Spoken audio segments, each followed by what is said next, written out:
When I first started playing acoustic blues, I was drawn to the turnarounds. I thought it was the best part of the progression. You're kind of expected to play something cool and different. So early on, I collected as many turnarounds as I could, and that process is part of what helped me go from being a complete newbie with acoustic blues to being a solid intermediate player. And because I loved a good turnaround, I had a lot of fun along the way. So in this video, we're going to dive into 3 turnarounds that you can plug right into the slow Delta blues progression from back in Tuesday Blues number 331. We're going to start with a couple of core ideas and then tweak them as we go along. Plus, I'll share a few tips along the way so that you can add variations of your own. Let's get started by listening to the slow Delta blues progression from Tuesday Blues 331. This will set the tone for our turnarounds and give you some context of where they're going to fit in. And by the way, if you aren't familiar with that piece and want to get up to speed, there's a link to the lesson in the description.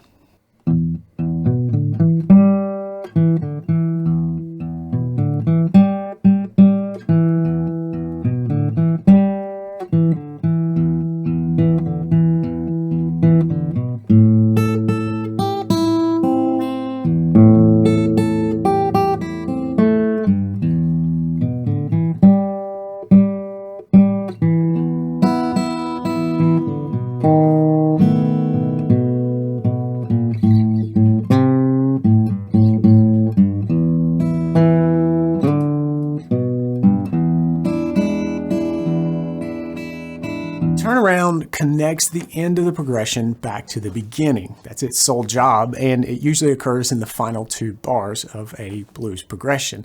In an E blues turnaround, we could play a B7 chord in the final bar, which is a great way to turn things around because the B7 has a strong pull back to E. Good resolution there, but it's also common to just stay on the E or E7 chord for the entire turnaround, and that's really what we're going to do in this first turnaround. Let's take a look.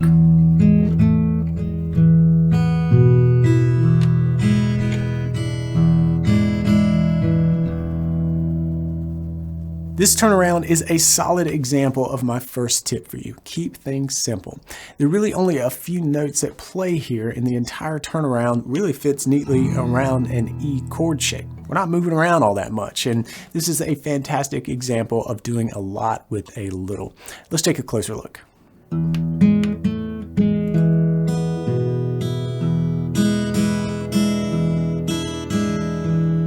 This turnaround is something you might hear in Charlie Patton's repertoire.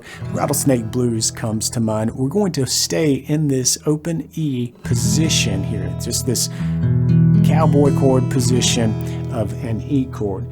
And we're going to do one thing in the first measure to sneak up and grab a note that's not under the chord. Other than that, just hold this chord shape. We're going to start with the open 6th string, and then on the 3rd string, we're going to play that. Again, under the chord, that's the G sharp of the E, and then up to the 2nd fret, the A, and then back, right?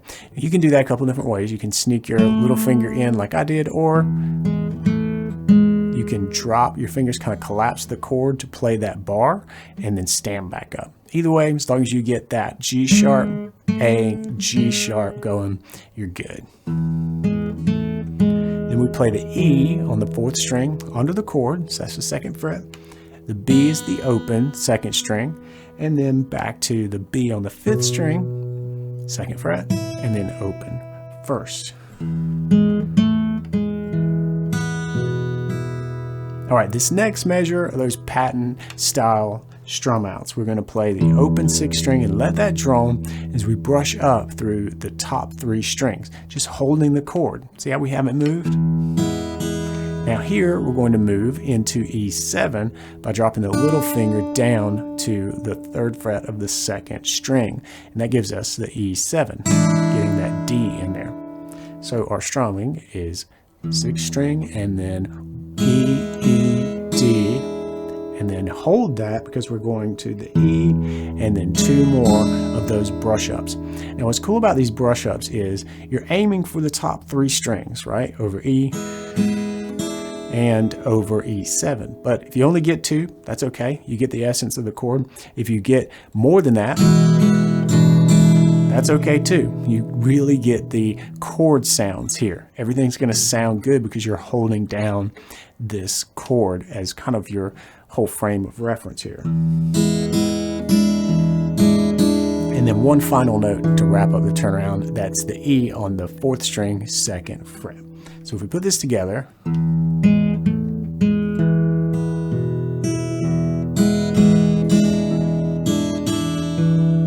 and now you're ready to jump back into the progression. This turnaround is beginner friendly and it sounds great, which is a win in my book. But there's another benefit at play here. Notice that we didn't follow the cliche blues turnaround pattern. You know the one.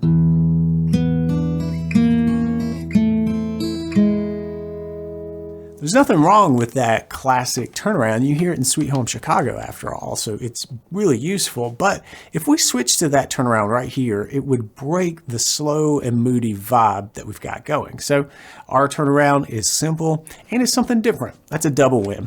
For the second turnaround, let's keep the second measure mostly the same, but we're going to make a small change in the beginning that helps the turnaround really connect to our slow delta sound.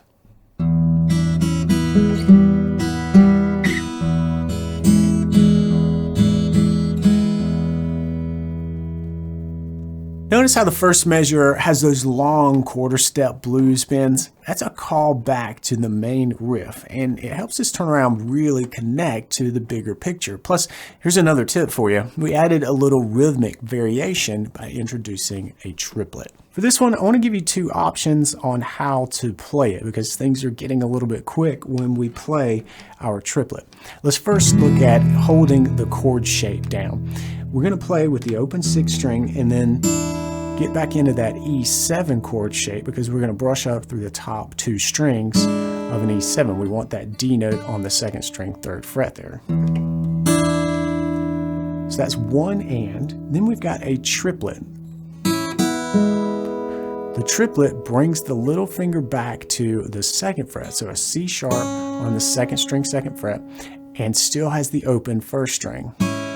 Then open top 2 strings. So nothing fretted there, you're just in a regular E position. And then we finish the triplet with the G sharp, 3rd string, 1st fret under the chord, right?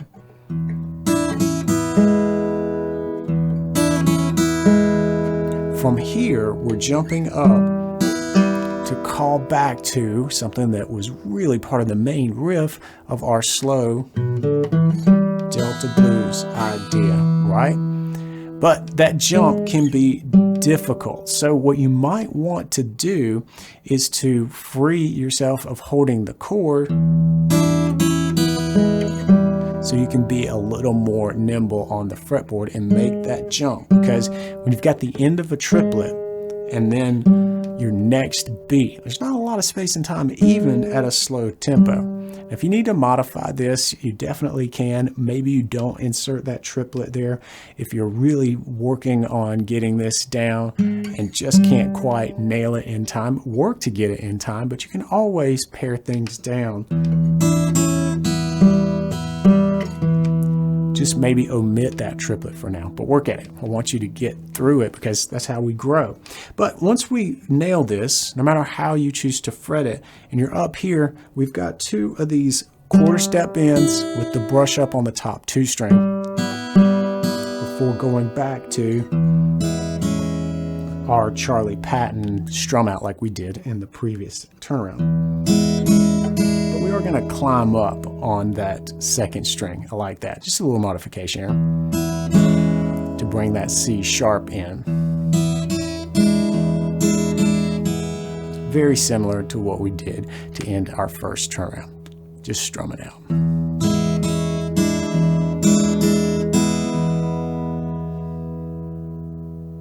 The triplet makes things a little more complex than the last example for sure, but at a slower tempo like this one that we're working in, it's doable, and starting slowly like this is really the path to playing well even at faster tempos. So let's see if we can keep this triplet rhythm idea going by introducing it into a different spot in our next turnaround.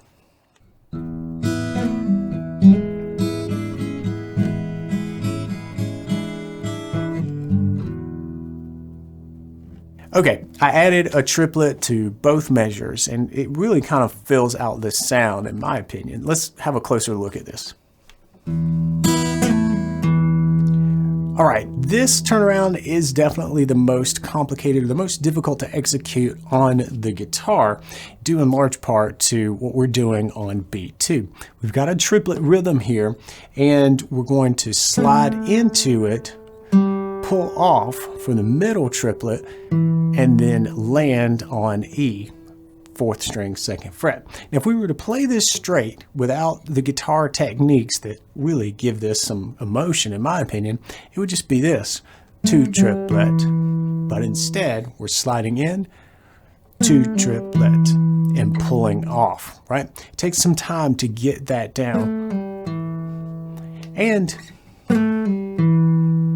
it's worth the time that you put in to get this, because to me this sounds really expressive and vocal. 2 triplet.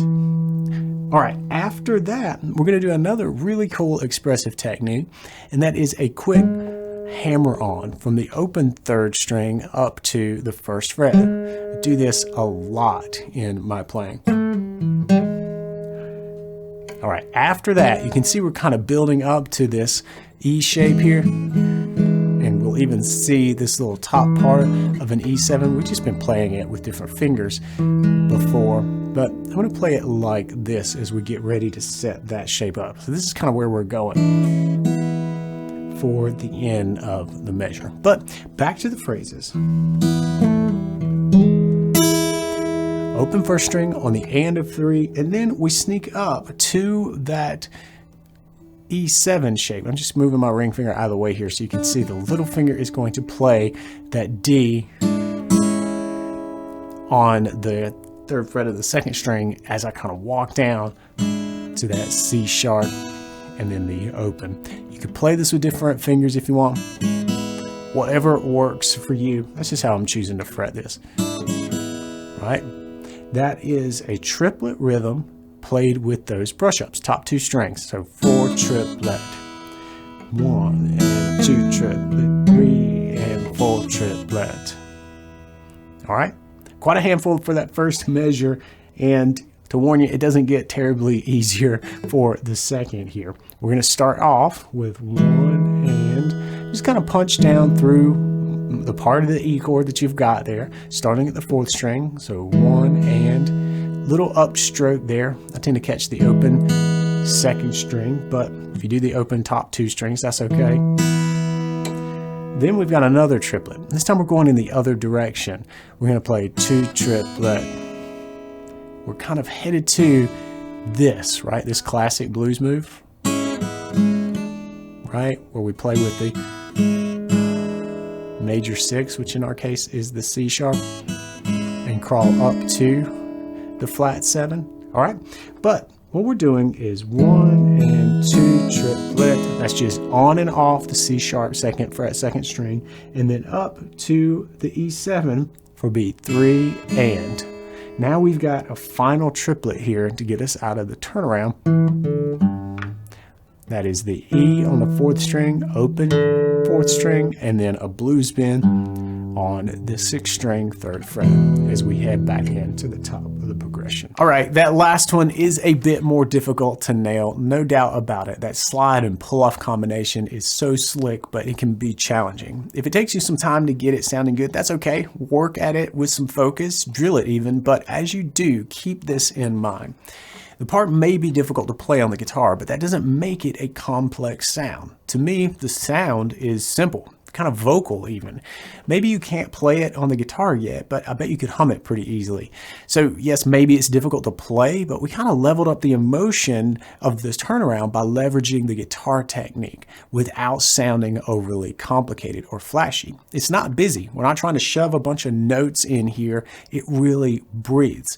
And that's my final tip for you. Remember to use guitar tricks like this, slide-ins, bends, pull-offs, hammer-ons. Use them to your advantage. These techniques leverage the instrument and bring feeling and emotion to your playing. And if you want to level up your turnaround game, then keep these tips top of mind. And if you want a proven plan to help you level up your blues, that's what we do inside BGI's membership program called My BGI. Membership gives you a proven plan to take your fingerstyle blues from newbie all the way up to becoming an advanced player. You can become a member at the link below and start playing the music that you love. I hope to see you inside My BGI. Until then, practice smart and play on.